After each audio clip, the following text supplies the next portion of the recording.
ជំរាបសួរលោកគ្រូនិងសួស្តីអ្នកទាំងអស់គ្នាថ្ងៃនេះខ្ញុំចង់ធ្វើការបង្ហាញតាក់ទងជាមួយនឹងcommand basic មួយចំនួនដែលនៅក្នុង Linux ហើយ command មួយចំនួនហ្នឹងគឺយើងអាចប្រើប្រាស់បានរាល់ថ្ងៃផងដែរហើយ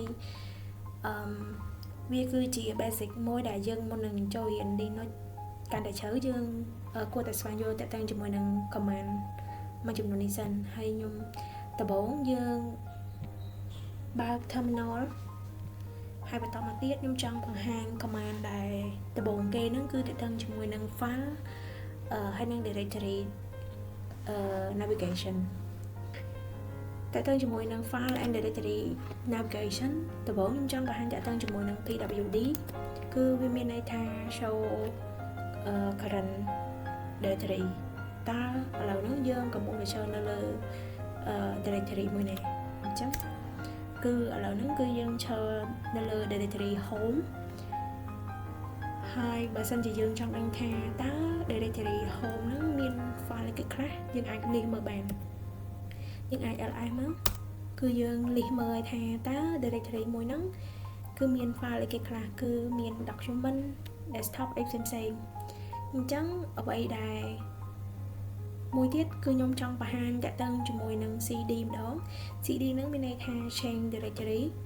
តើយើងចង់ change directory ទៅណាឧទាហរណ៍ថាខ្ញុំចង់ change ពី home ហ្នឹងទៅ document ម្ដងអញ្ចឹងខ្ញុំគ្រាន់តែវាយ CD យើងទៅសេ document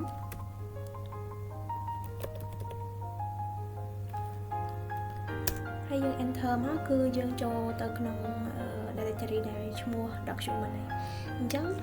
បើសិនជាយើងចង់ចេញពី directory document ហ្នឹងវិញអញ្ចឹងយើងអាចប្រើ cd dotអញ្ចឹងគឺវាចេញមក home វិញអញ្ចឹងដើម្បីចង់កាន់តែច្បាស់យើង pwd មកគឺយើងនៅ home វិញហើយ command មួយចំនួនទៀតគឺខ្ញុំចង់បង្ហាញតាក់ទងជាមួយនឹង file operation បើសិនជាខ្ញុំចង់បង្កើត file មួយអញ្ចឹងខ្ញុំចង់បង្កើត file ហ្នឹងនៅក្នុងdocument ចុះឬក៏ចឹងខ្ញុំអាចដាក់ cd ហើយយើងវាយ document អញ្ចឹងពេលហ្នឹងយើងឈរនៅក្នុង directory document អញ្ចឹងខ្ញុំចង់បង្កើត file គឺយើងប្រើ command មួយដែលឈ្មោះថា touch អញ្ចឹងយើងគ្រាន់តែ touch មកហើយយើងអាចដាក់ file មួយឈ្មោះមួយដែលយើងចង់ដាក់ឧទាហរណ៍ខ្ញុំដាក់ថា su35.txt អញ្ចឹងគឺយើងចង់ដឹងថាតើយើងបង្កើត file នឹងបានអត់យើងសាកលិះមើលគឺយើងបង្កើតបានមួយគឺ su35.txt នៅក្នុង document អញ្ចឹងខ្ញុំចង់សរសេរ text មួយចំនួនចូលទៅក្នុង file មួយហ្នឹងចឹងយើងអាចប្រើ command មួយដែលឈ្មោះថា echo ខ្ញុំសរសេរ hello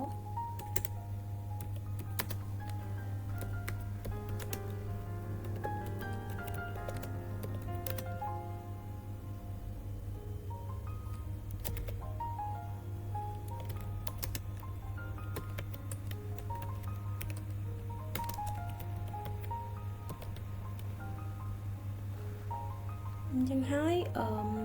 បើសិនជាយើង enter ទៅគឺវានឹង print ថា hello guys welcome to Linux basic command នេះអញ្ចឹងខ្ញុំចង់យកអា text មួយហ្នឹងចូលទៅក្នុងsu35.txt នៅក្នុង document តែដើម្បីឲ្យច្បាស់ដំបូងសិនគឺខ្ញុំចង់លិះមើលថាតើនៅក្នុងហ្នឹងដំបូងគឺយើងអត់មានអីទេអញ្ចឹងយើងអាចលិះមើលថាវាមានបានបាយអញ្ចឹងគឺវា total គឺ0ទេតែបើពេលដែលខ្ញុំadd text នឹងបញ្ចូលគឺវានឹងកើនsize របស់វាអញ្ចឹងខ្ញុំប្រើ command echo ដែរតោះមកខ្ញុំប្រើសញ្ញានេះហើយខ្ញុំដាក់ឈ្មោះ file ដែលខ្ញុំចង់ដាក់ចូលទៅក្នុងគឺ su35.txt អញ្ចឹងគឺវាចូលហើយតែដើម្បីឲ្យយើងកាន់តែច្បាស់យើងលិះមើលសិន ចឹងពេលដែលលីសមកគឺវាតូតាល់មកគឺមាន4គីឡូ3អញ្ចឹងនេះគឺជាការបង្កើតtext ចឹងយើងចង់ add text បញ្ចូលទៅក្នុង file មួយដែលយើងបង្កើតហើយខ្ញុំចង់ copy file នឹងឧទាហរណ៍ខ្ញុំចង់ copy យើងអាចប្រើ command មួយដែលមានឈ្មោះថា cp copy file su35 ហ្នឹង .txt ទៅជា file មួយដែលមានឈ្មោះថា backup .txt អញ្ចឹងយើងចង់ដឹងថាវា copy បានអត់អញ្ចឹងយើងឌីសាមើលយើង ls គឺមាន file 2ហើយអញ្ចឹងយើងចង់ដឹងថា file 2ហ្នឹងវាទំហំប៉ុណ្ណាយើងអាចលេខមើលគឺ8 114អញ្ចឹងទៅឥឡូវបូកចូលគ្នាគឺ8គីឡូអញ្ចឹងបើសិនជាខ្ញុំចង់ delete គឺខ្ញុំប្រើ command មួយដែលមានឈ្មោះថា rm អញ្ចឹងខ្ញុំគ្រាន់តែដាក់ rm ហ្នឹងហើយខ្ញុំដាក់ឈ្មោះ file ទៅខ្ញុំចង់ delete file មួយណាខ្ញុំដាក់ delete backup .txt អញ្ចឹងវាបាន delete ហើយអញ្ចឹងខ្ញុំដើម្បីយើងចង់ដឹងច្បាស់យើងសាកលីសមើល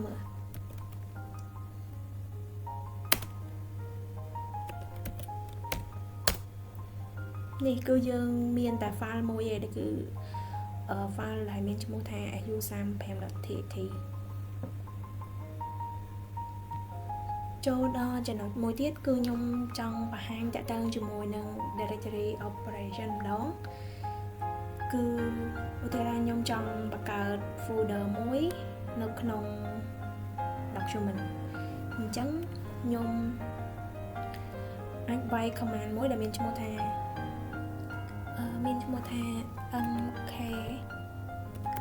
mkdir អញ្ចឹងបើសិនអាហ្នឹងគឺ making directory យើង create directory មួយខ្ញុំដាក់ឈ្មោះថា new project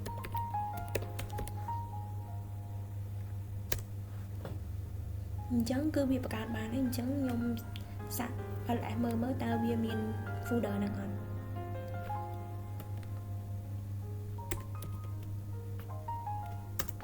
គឺមាន2នេះគឺមានfolder មួយដែលមានឈ្មោះថា new project អញ្ចឹងបើសិនជាខ្ញុំចង់remove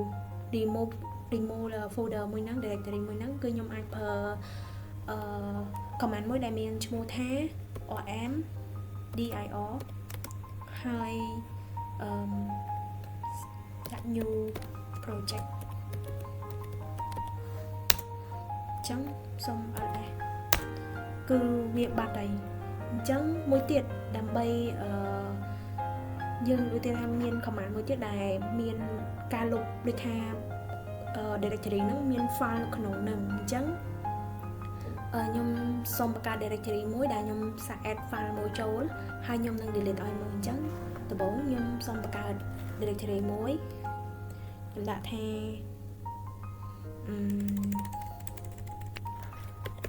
testing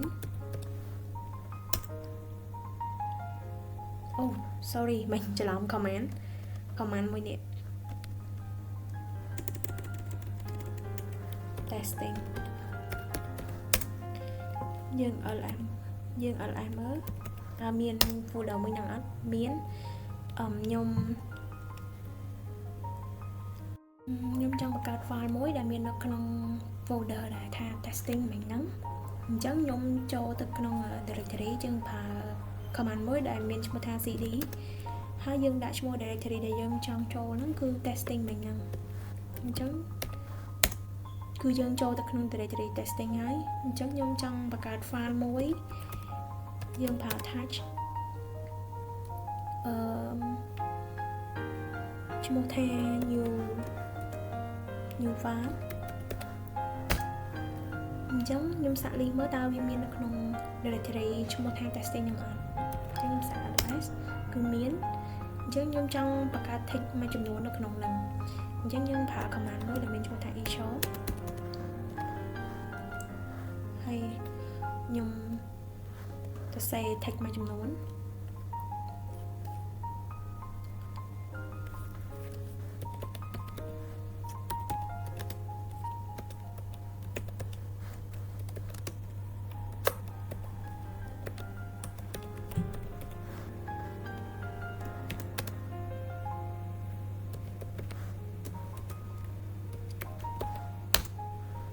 អញ្ចឹងខ្ញុំសាក LI ឡើងមើលតើមានចូលទៅក្នុងតើ text ហ្នឹងចូលទៅក្នុង file ដែលមានឈ្មោះថា new file នឹងអត់គឺវា list ចូលហើយអញ្ចឹងមានន័យថាខ្ញុំចង់លុប directory ឈ្មោះថា testing ហ្នឹងអញ្ចឹងខ្ញុំសុំចូលទៅឈ្មោះមួយដែល command ឈ្មោះមួយដែលយើង delete directory មួយហ្នឹងអញ្ចឹងខ្ញុំសុំចេញទៅ main របស់ testing ហ្នឹងអញ្ចឹងខ្ញុំសាកលុប rm dot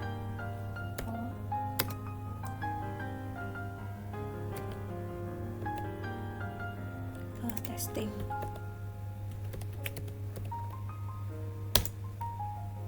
អញ្ចឹងខ្ញុំសាក check មើលតើនៅក្នុង document ហ្នឹងមាន folder ឬក៏មាន file អីនៅក្នុងនោះទៀតអត់គឺមានតែ file មួយដែលខ្ញុំបង្កើតគឺ AU35 អញ្ចឹង directory ដែលខ្ញុំបង្កើតឈ្មោះថា testing ហ្នឹងគឺខ្ញុំបានលុបរួចហើយដោយប្រើ command rm.testing នេះអ្វីដែលខ្ញុំបង្ហាញនៅលើ directory operation ហ្នឹងគឺចប់រួចហើយខ្ញុំចង់បង្ហាញតាក់ទងមួយចំណុចទៀតដែលមានឈ្មោះថា system information អញ្ចឹងដើម្បីថាតើ current user របស់យើងហ្នឹងគឺឈរនៅលើ user មួយណាអញ្ចឹងខ្ញុំសូមវាយcommand មួយដែលមានឈ្មោះថា wxo ami អញ្ចឹងគឺ current user របស់ខ្ញុំគឺមានឈ្មោះថា key កញ្ញាពេជ្រហើយអ្វីដែលខ្ញុំចង់បង្ហាញមួយទៀតគឺតើយើងចង់ដឹងថា usage របស់យើងហ្នឹងមានអីខ្លះខ្ញុំអាចប្រើ command មួយដែលឈ្មោះថា df.h អញ្ចឹងវាបង្ហាញថានៅក្នុង system usage របស់យើងនៅក្នុងម៉ាស៊ីនហ្នឹងអញ្ចឹងខ្ញុំសូមបន្តទៅមុខទៀតដែលតកតងជាមួយនឹង text processing និង research ឧទាហរណ៍ថាខ្ញុំចង់ search មើល text ដែលនៅក្នុង file ដែលខ្ញុំបង្កើតនឹងតើខ្ញុំsearch ដោយរបៀបម៉េចគឺខ្ញុំប្រើ command មួយដែលមានឈ្មោះថាអញ្ចឹងខ្ញុំចង់ search មើល file ហ្នឹងខ្ញុំសូមចូលទៅក្នុង document មិញហ្នឹងដើម្បីcheck មើលថាតើយើង search ពាក្យហ្នឹងនៅក្នុង file ហ្នឹងមានអត់អញ្ចឹងខ្ញុំប្រើ cd ទៅ document ចូលហើយអញ្ចឹងយើងប្រើ command មួយដែលមានឈ្មោះថា g or e p ហើយយើងដាក់មុននឹងមិញខ្ញុំសរសេរដូចជាមានពាក្យ welcome អញ្ចឹងខ្ញុំសាក research ពាក្យ welcome តើយើងមានអត់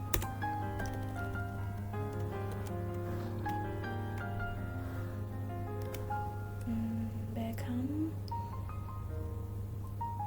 ក្នុង su35.txt អញ្ចឹងគឺវា show មកឲ្យថាពាក្យដែលខ្ញុំ research ខ្ញុំ search នៅក្នុង file មួយហ្នឹងគឺវាបង្ហាញគឺ hello guys welcome អាកន្លែងក្រហមហ្នឹងគឺអ្វីដែលយើង search ថ្ងៃហើយមួយទៀតខ្ញុំចង់បង្ហាញតទៅជាមួយនឹង VC គឺ word count អញ្ចឹងយើងចង់រាប់តើក្នុង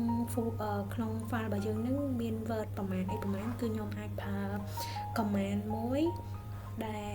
មានឈ្មោះថា wc គឺយើង list នេះគឺលេខ1ហ្នឹងគឺមានន័យថា one line 2 AU30 5.txt អញ្ចឹង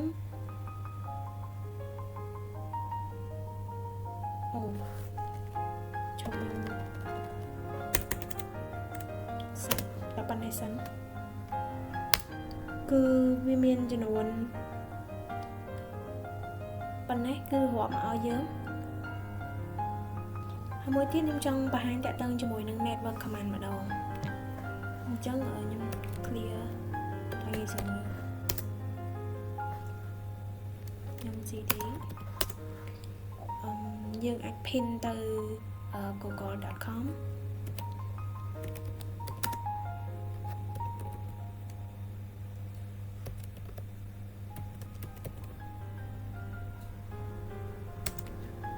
នេះគឺយើងមាន network ទៅ Google មានន័យថាយើងមានអ៊ីនធឺណិតអញ្ចឹងដើម្បីបញ្ចប់កុំឲ្យវាលិះមកទៀតយើង Ctrl C គឺយើងបញ្ចប់ហើយមួយទៀតយើងចង់ដឹងថាតើ IP address របស់ម៉ាស៊ីនរបស់យើងហ្នឹងមានលេខប្រមាណយើងអាចវាយ IP ADD គឺវា show នៅ IP address របស់យើងហើយនេះ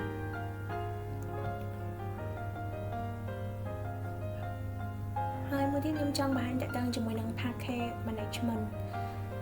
យើងអាច update ឬក៏ install package ផ្សេងៗចូលទៅក្នុង Linux របស់យើងដែលប្រើ command ឈ្មោះថា sudo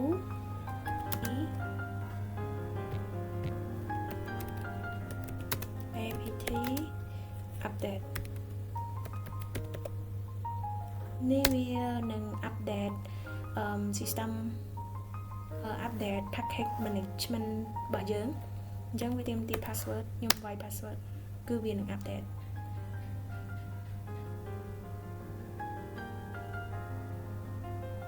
ហើយបើសិនជាយើងចង់ upgrade គឺយើងអាចប្រើ command មួយដែលមានឈ្មោះ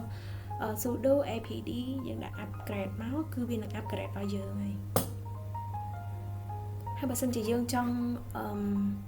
install package អីផ្សេងៗយើងអាចដាក់ sudo apd install package ឈ្មោះ package ដែលយើងចង់ install ហ្នឹងយើងអាច install វាបានហើយយើងចង់ remove យើងអាចប្រើ sudo apd remove package របស់យើងហ្នឹងហើយចំពោះ shortcut នៅក្នុង Linux ដូចជា control C គឺយើង stop command ហ្នឹងហើយយើង control L គឺយើង clear screen ហើយ arrow key ឡើងលើចុះក្រោមហ្នឹងបើសិនជាយើងធ្លាប់បាយ command មួយដែលធ្លាប់បាយហើយអញ្ចឹងយើងគ្រាន់តែ arrow key ឡើងលើមកគឺវានឹង load command ចាស់មួយដែលយើង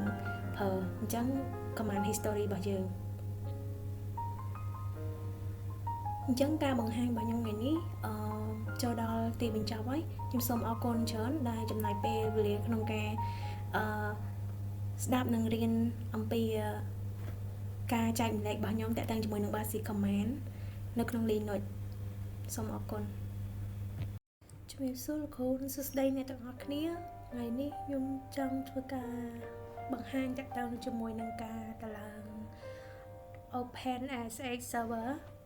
អញ្ចឹងមុននឹងធ្វើការការតឡើង OpenSX server របស់យើងអាចធ្វើការ update នៅម៉ាស៊ីនរបស់យើងសិនយើងអាច write command sudo apt update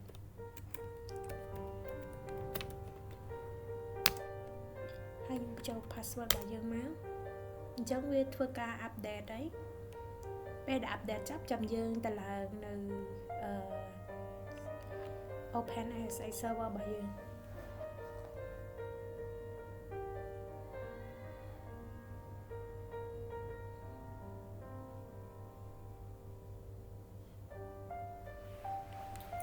អញ្ចឹងវាតឡើងចប់ហើយអញ្ចឹងខ្ញុំសូមធ្វើការតឡើង OpenSX របស់យើងគឺយើងប្រើ command sudo apt install .y OpenSX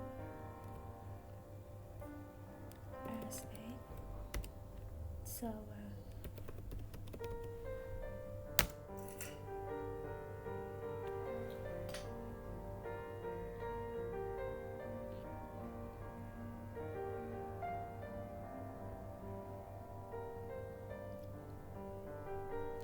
ពេលដែលតឡើងចប់ហើយអញ្ចឹងខ្ញុំសូម run command មួយដែល enable ASX របស់យើងគឺ sudo system ctl enable now ASX sudo cycle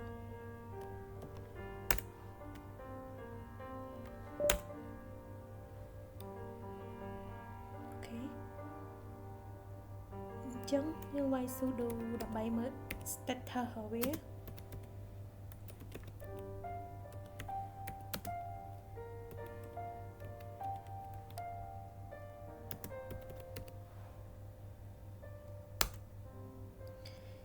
នេះ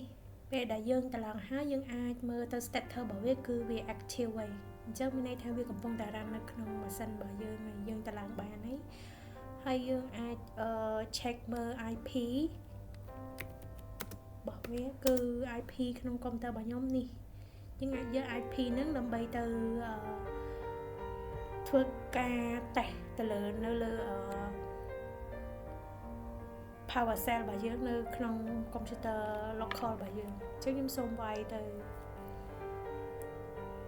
test នៅនេះដើម្បី check មើល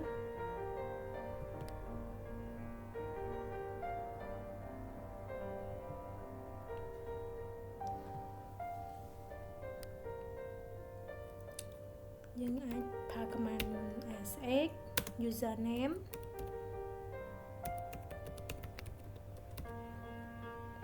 add server របស់យើង192.168.18.129យើង enter មកនេះអញ្ចឹងការបង្ហាញនៅការតឡើង open ASX server របស់ខ្ញុំចូលដល់ទីបញ្ចប់ហើយសូមអរគុណជំរាបសួរលោកគ្រូនិងសួស្តីអ្នកទាំងអស់គ្នាថ្ងៃនេះខ្ញុំធ្វើបទបង្ហាញតាក់ទងជាមួយនឹង command សម្រាប់ត្រួតពិនិត្យ hardware ហើយនិង system control ដោយការប្រមូលយក command សំខាន់ៗមួយចំនួនដើម្បីយកមកពិនិត្យមើល hardware system resource និង system control នៅលើ Linux របស់យើងដែលខ្ញុំចង់បង្ហាញថ្ងៃហ្នឹងតាក់ទងមួយការពិនិត្យមើលមួយចំនួនគឺតាក់ទងជាមួយនឹង CPU ហើយនិង memory ដែល command ហ្នឹងគឺត្រួតពិនិត្យទៅលើ processor perform core thread and RAM usage ហើយមួយទៀតគឺ storage ហើយនិង disk គឺ command មួយហ្នឹងគឺប្រើដើម្បីត្រួតពិនិត្យទៅលើ disk space របស់យើង partition ហើយនឹង health status អីផ្សេងៗហើយទៅជាមួយនឹង network និង GPU គឺ command ហ្នឹងសម្រាប់ network monitoring interface ហើយនឹង GPU information ទៅជាមួយនឹង system control គឺយើងដោយ write command ដែល shutdown restart process management command ផ្សេងៗអញ្ចឹងជាដំបូងខ្ញុំចង់ធ្វើការបង្ហាញតាក់ទងជាមួយនឹង CPU information command របស់យើងដោយយើងគ្រាន់តែប្រើ command មួយឈ្មោះថា ls CPU គឺ command មួយហ្នឹងគឺវានឹងបង្ហាញតាក់ទងជាមួយនឹង processing របស់យើងដែល CPU របស់យើងហ្នឹងកំពុងតែប្រើប្រាស់លើប៉ុន្មានហើយ CPU យើងមានប្រមាណគឺវានឹងលិះមកហើយមួយទៀតខ្ញុំចង់បង្ហាញតាក់ទងជាមួយនឹង command មួយដែលមានឈ្មោះថា htop គឺ command ហ្នឹងគឺបង្ហាញយើងដោយ real time CPU របស់យើងដែលប្រើហើយនឹង process ដែល CPU យើងកំពុងតែប្រើហ្នឹងអញ្ចឹងមុននឹងចូលដល់ command htop ហ្នឹងគឺ computer Linux របស់ខ្ញុំនេះគឺអត់មាន Htop ទេអញ្ចឹងត្រូវ download Htop ជាមុនសិនអញ្ចឹងពេលដែលយើងត្រូវ download Htop យើង write command sudo apt install Htop យើងដាក់ password មកហើយវានឹងធ្វើការ download Htop ពេលនេះយើង download ហើយអញ្ចឹងយើងអាចប្រើ command មួយដែលមានឈ្មោះថា htop បានហើយដើម្បីពិនិត្យមើល real time CPU របស់យើង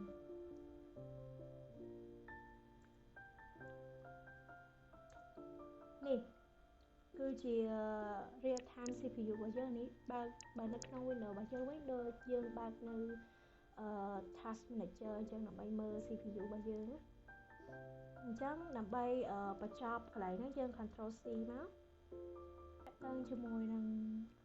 RAM ហើយនិង memory command អញ្ចឹងដើម្បីបង្ហាញគឺយើងមាន command មួយគឺ free-dash x ចឹងមានន័យថា command ហ្នឹងគឺបង្ហាញទៅជាមួយនឹង RAM ការប្រើ RAM របស់យើងចឹងខ្ញុំវាយ command មួយដែល free-dash x អញ្ចឹងគឺជា RAM ដែលយើងប្រើហ្នឹងគឺវាលិះមកហើយតើតើជាមួយនឹង command មួយទៀតដែលខ្ញុំចង់បង្ហាញគឺតើតើជាមួយនឹង storage and disk អញ្ចឹង storage and disk ហ្នឹងគឺវាប្រើសម្រាប់ pattern ទាំងអស់ហ្មងអញ្ចឹងជាមួយខ្ញុំប្រើ command មួយ df -x គឺ disk storage របស់យើងនេះគឺវាលិះមកហើយអញ្ចឹងបើសិនជាយើងប្រើមួយទៀតតទៅជាមួយនឹងវាហត់បើសិនជាគេមានគេ block device មួយឬក៏ pattern អញ្ចឹងយើងអាច check មើលដោយប្រើ ls បើសិនជាគេលាក់អាហ្នឹងយើងអាច check មើល ls b អូខេអញ្ចឹងវាលិះមកទាំងអស់ហើយ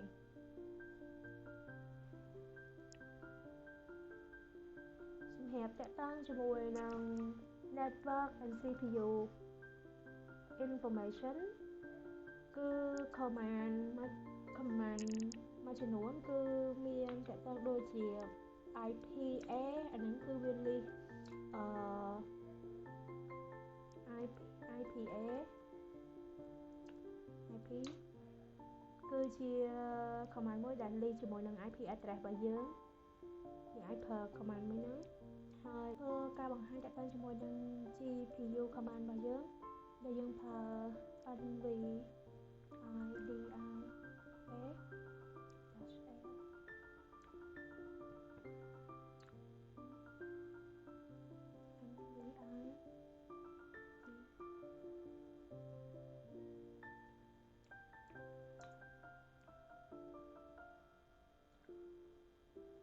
កន្លែងនេះវាធ្វើការយើង download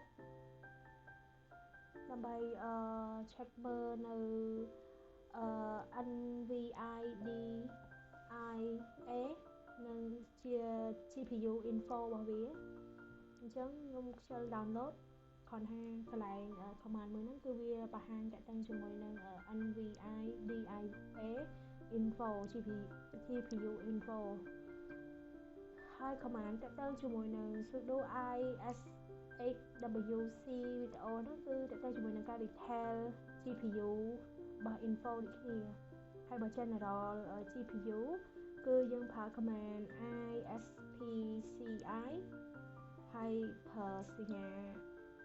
មកត្រង់ចុះក្រោមនេះហើយ grep ហើយបន្តមកទៀត -i នេះ command មួយនេះ ls PCI នេះសញ្ញាត្រង់នេះយើងដកឃ្លាមកចាំមកយើងដាក់ I VI នេះគឺជា general GPU ដើម្បី check មើលអញ្ចឹងខ្ញុំធ្វើការបង្ហាញតាក់ទងជាមួយនឹង system information command ម្ដង កន្លែងនេះគឺបើសិនជាយើងដាក់ sudo ls AW ហ្នឹងគឺវានឹង list hardware info មកទាំងអស់មកយ៉ាងលម្អិតហ្មងអញ្ចឹងគឺវា list មកហើយតែវាច្រើនទាំងអស់អញ្ចឹងហើយនេះច្រើនណាវា list មកទាំងអស់ហើយតើទៅជាមួយនឹង command tab command អីផ្សេងអាហ្នឹងគឺតើទៅជាមួយនឹងវាបង្ហាញតើទៅជាមួយនឹង OS version ហើយនឹង distribution info ហើយតើជាមួយនឹងsystem run time អីផ្សេងគឺយើងដាក់ uptime អញ្ចឹងខ្ញុំសូមវាយ command uptime កន្លែងហ្នឹងគឺបង្ហាញតើទៅជាមួយនឹង system run time ហើយនឹង load average របស់យើងនេះវាចេញមកហើយអញ្ចឹងកន្លែងនេះតើទៅជាមួយនឹង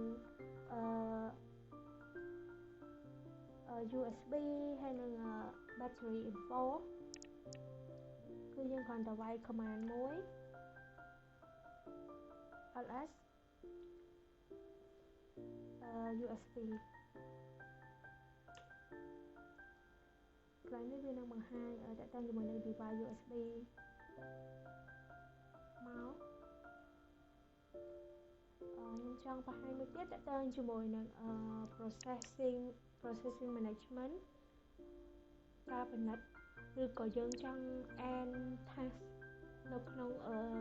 Linux របស់យើងប៉ុន្តែនៅក្នុង Linux គេហៅថា kill អញ្ចឹងបើសិនជានេះយើងអាចវាយ ps aux កន្លែងហ្នឹងគឺបង្ហាញតើទៅជាមួយនឹង running process ទាំងអស់ហ្មង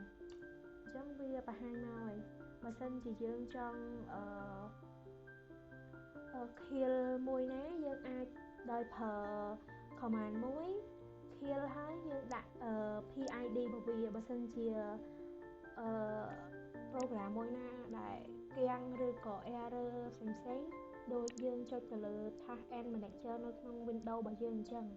តែនៅក្នុង Linux នេះយើងប្រើ command kill ហើយយើងដាក់ PID នេះទៅគឺវានឹង kill ហើយ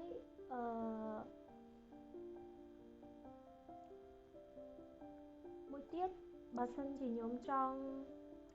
shut down អញ្ចឹងខ្ញុំអាចប្រើ command មួយដែលមានឈ្មោះថាsudo shut down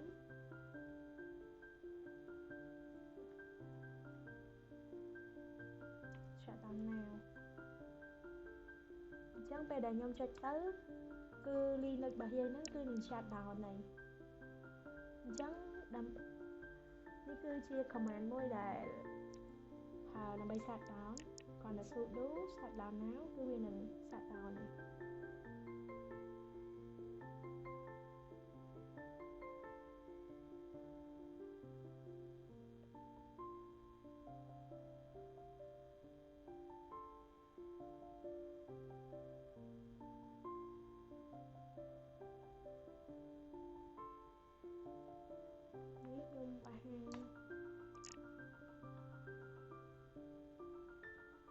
យើងចូលថ្មីណា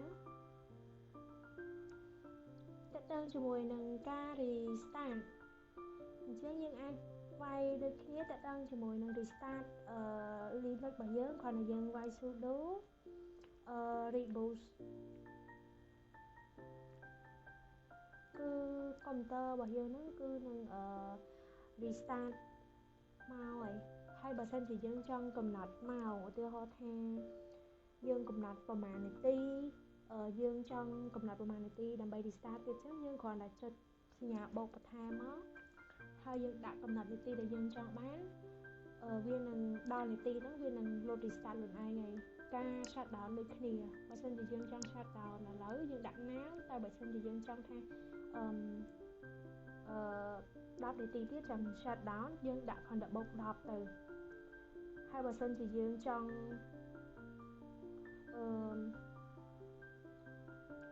តើតើជាមួយនឹងការ reboot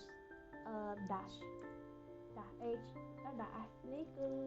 កន្លែងហ្នឹងគឺវា fork restart កន្លែងហ្នឹងគឺគ្រាន់តែប្រើចាំពេលដែលចាំបាច់អាហ្នឹងកុំនិយាយទៅវាអត់ពី common ណាយើងប្រើជាញឹកញាប់ទៅគាត់ថាយូរយើងអាចប្រើម្ដងអញ្ចឹងណាហើយទៅជាមួយនឹងបើសិនជាយើងយក system control command ហ្មងគឺយើងអាចប្រើ sudo system control power off អញ្ចឹងទៅ system ctl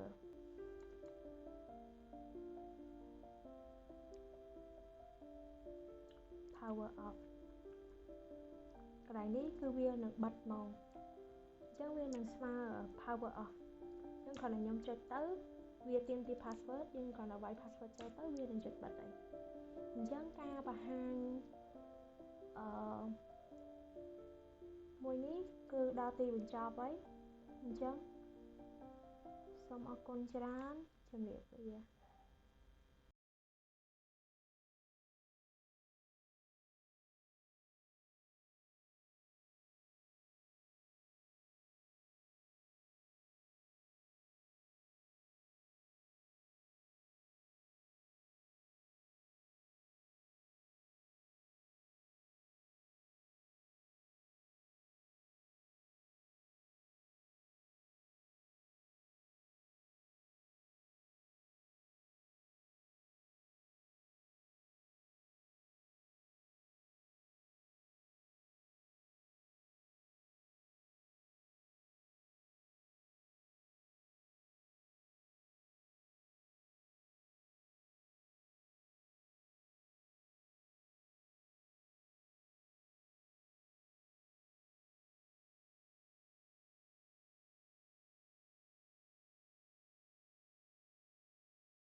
ជំរាបសួរលោកគ្រូនិងសួស្តីអ្នកទាំងអស់គ្នាវីដេអូនេះខ្ញុំនឹងបង្ហាញអំពី user management នៅក្នុង Linux ដែលរួមមានការពិនិត្យ user បច្ចុប្បន្នការបង្កើត user ថ្មីការបដូរ user និងការត្រួតពិនិត្យ user list នៅក្នុង system ជំហានដំបូងយើងត្រូវដឹងថាបច្ចុប្បន្នហ្នឹងយើងកំពុងតែនៅ login user ណាហើយដូច្នេះខ្ញុំប្រើ command ដែលឈ្មោះមានឈ្មោះថា who am I គឺ command ហ្នឹងគឺនឹងបង្ហាញឈ្មោះ user ដែលយើងកំពុងតែប្រើប្រាស់ system នៅពេលហ្នឹងអញ្ចឹងuser ដែលខ្ញុំកំពុងតែប្រើប្រាស់ហ្នឹងគឺឈ្មោះ Key កញ្ញាពេជ្របន្តមកទៀតខ្ញុំនឹងពិនិត្យថាតើខ្ញុំស្ថិតនៅក្នុងនៅ directory ណា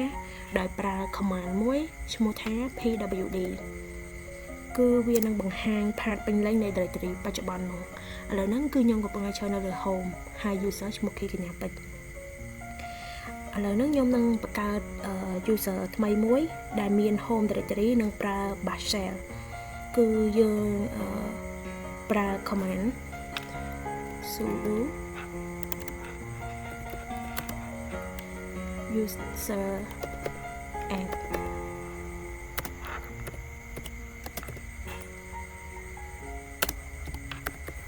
then bash ហើយឈ្មោះរបស់ user ខ្ញុំដាក់ឈ្មោះថា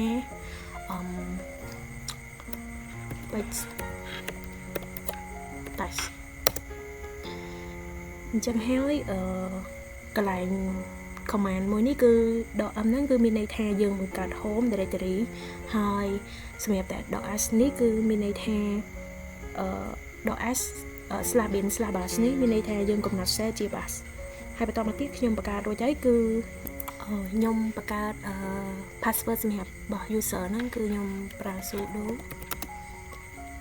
pass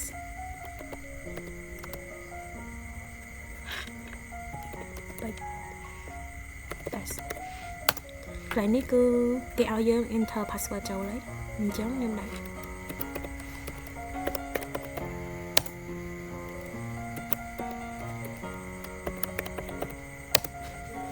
អញ្ចឹងគឺខ្ញុំ set password ឲ្យ user ថ្មីរបស់យើងហ្នឹងគឺជោគជ័យហើយអញ្ចឹងខ្ញុំផ្លាស់ប្ដូរទៅប្រើ user ថ្មីដោយ command មួយឈ្មោះ su អញ្ចឹងខ្ញុំដាក់ su ដកឲ្យឈ្មោះ user របស់យើង password នេះគឺយើងចូលទៅក្នុង user របស់យើងហើយអញ្ចឹងដើម្បីផ្ទៀងផ្ទាត់ថាតើយើងចូល user ថ្មីអត់គឺខ្ញុំនឹងប្រើ command មួយដែលមានឈ្មោះថា who am I នេះគឺពេជ្រ test ហើយឥឡូវនេះ system របស់យើងកំពុងតែនៅឈរលើឈ្មោះថាពេជ្រ test ហើយអញ្ចឹងដើម្បីបង្កើត folder នៅក្នុង home directory ថ្មីគឺខ្ញុំនឹងបង្កើត folder មួយដែលប្រើប្រាស់នៅ command mkdir ហើយឈ្មោះ folder របស់ខ្ញុំដាក់ថា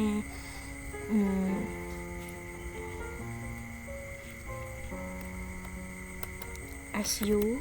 30ហើយតមកខ្ញុំនឹងលិះមើលយើងប្រើ command មួយ ls យើងនឹងលិះមើលយើងបង្កើតបានហើយគឺ su 35ហើយបន្តមកទៀតខ្ញុំនឹងចេញទៅខ្ញុំនឹងសាកល្បងចេញទៅពី user ថ្មីទៅប្រើ command មួយដូចថាយើងចង់ចេញពី user ថ្មីហ្នឹងទៅ user យើងវិញអញ្ចឹងយើងអាចប្រើ command មួយដែលមានឈ្មោះថា exit អញ្ចឹងយើងគ្រាន់តែវា exit មកវាចេញវា log out ហើយយើងវាចូលទៅនៅក្នុង user ចាស់របស់យើងហើយគឺ root របស់យើងហ្នឹងអញ្ចឹងជាចុងក្រោយខ្ញុំនឹងបង្ហាញ user ទាំងអស់នៅក្នុង system ដែលត្រូវបានរក្សាទុកនៅក្នុង file ហ្នឹងដោយប្រើ command cat slash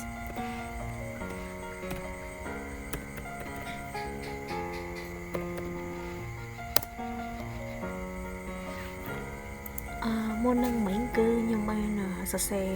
command ខុសដោយសារតែខ្ញុំដាក់ជាប់គ្នាអញ្ចឹងគឺ command ដែលត្រឹមត្រូវគឺ cat យើងដក clear បន្ទាប់មកយើងអាចប្រើ ect ហើយបន្ទាប់មក pass wd បន្ទាប់មកគឺ system របស់យើងនឹងបង្ហាញនៅ user ដែលមានឈ្មោះនេះ user របស់ខ្ញុំមានពេជ្រនេះហើយនឹង user root របស់ខ្ញុំនេះគឺ key កញ្ញាពេជ្រដូច្នេះហើយសរុបមកគឺវីដេអូហ្នឹងគឺចង់បង្ហាញពីមូលដ្ឋានគ្រឹះនៃការបង្កើត user management នៅក្នុង Linux ដូច្នេះហើយការបង្ហាញរបស់ខ្ញុំមកដល់ទីបញ្ចប់ហើយសូមអរគុណច្រើនជំរាបសួរលោកគ្រូនិងស្ដីអ្នកទាំងអស់គ្នាឥឡូវហ្នឹងខ្ញុំនឹងបង្ហាញតទៅជាមួយនឹងការគ្រប់គ្រងគ្រប់និង file permission នៅក្នុង Linux ដែលប្រើ command មួយចំនួនដំបូងគឺយើង create group អញ្ចឹង create group គឺយើងប្រើ command មួយដែលមានឈ្មោះថា group add អញ្ចឹងដំបូងយើងប្រើ sudo group add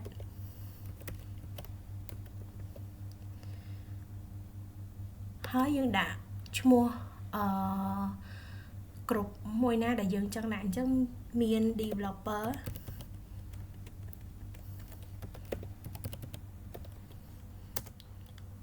កន្លែងនេះគឺទាមទារ password យើងដាក់ password របស់user របស់យើងមកតមកទៀតយើងបង្កើត UX UI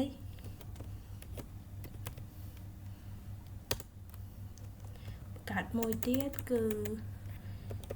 debug អញ្ចឹងហើយគឺកន្លែងនេះខ្ញុំបាន create គ្រប់3ហ្នឹងហើយអញ្ចឹងខ្ញុំនឹង show ការ create គ្រប់របស់ខ្ញុំដោយប្រើ get ent គ្រប់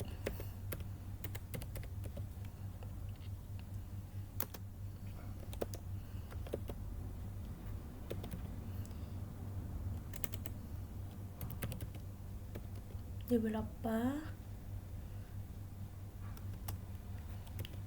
UX UI អញ្ចឹងគឺនេះវាបានសរឲ្យថាខ្ញុំបានបង្កើតបាន3ក្រុមហ្នឹងឯងគឺកន្លែង get ent ហ្នឹងគឺប្រើដើម្បីពិនិត្យថាតើគ្រប់ហ្នឹងមាននៅក្នុង system យើងអត់អញ្ចឹងដល់ចំណុចថ្មីមួយទៀតគឺខ្ញុំនឹងលុប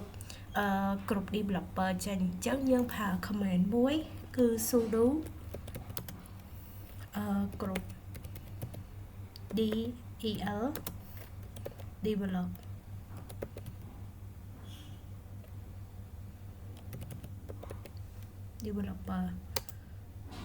អញ្ចឹងវាទាមទារ password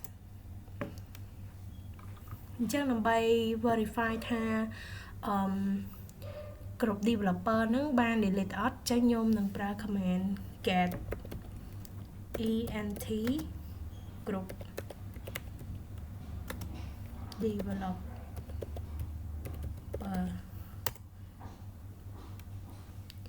អញ្ចឹងបើសិនជាវាអត់មាន show អីទេគឺគ្រប់ហ្នឹងមានន័យថាយើងលុបបានជោគជ័យហើយអញ្ចឹងបន្តមកទៀតគឺខ្ញុំនឹងបង្ហាញពីការ create គ្រប់ create គ្រប់ developer ហ្នឹងឡើងវិញអញ្ចឹងយើងគាត់ថាប្រើ command ចាស់របស់យើងវិញមកគឺនេះ sudo គ្រប់ add developer អញ្ចឹងមានន័យថាហ្នឹងវាបាន create នោះវិញហើយអញ្ចឹងខ្ញុំនឹង create file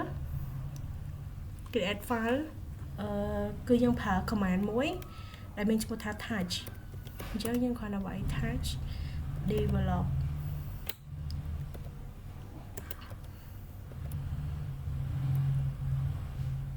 developer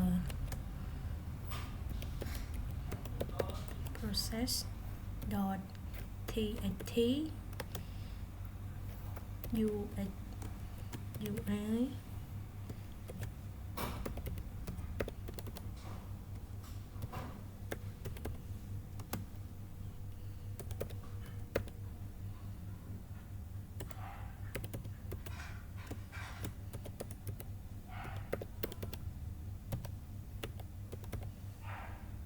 អញ្ចឹងពេលដែលខ្ញុំ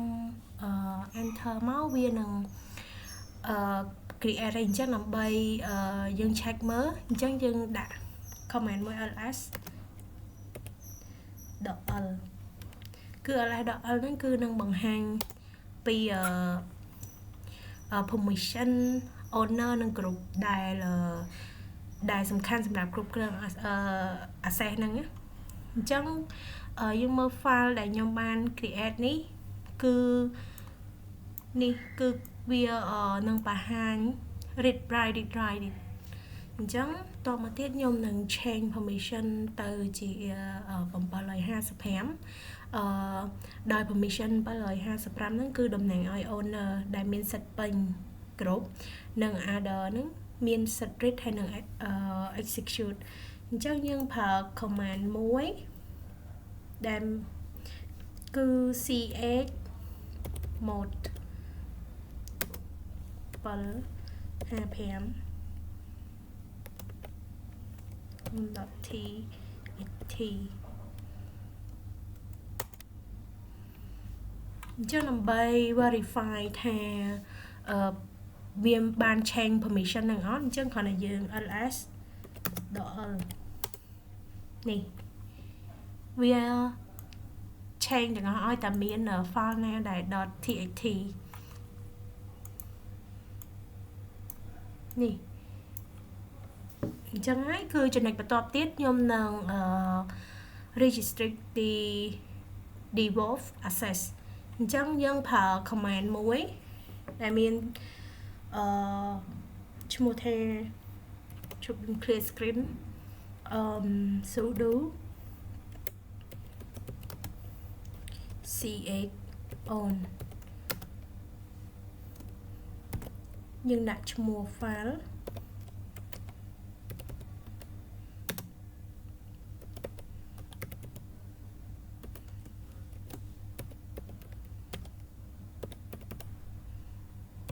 txt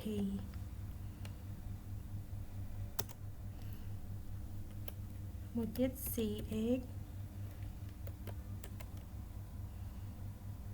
មក750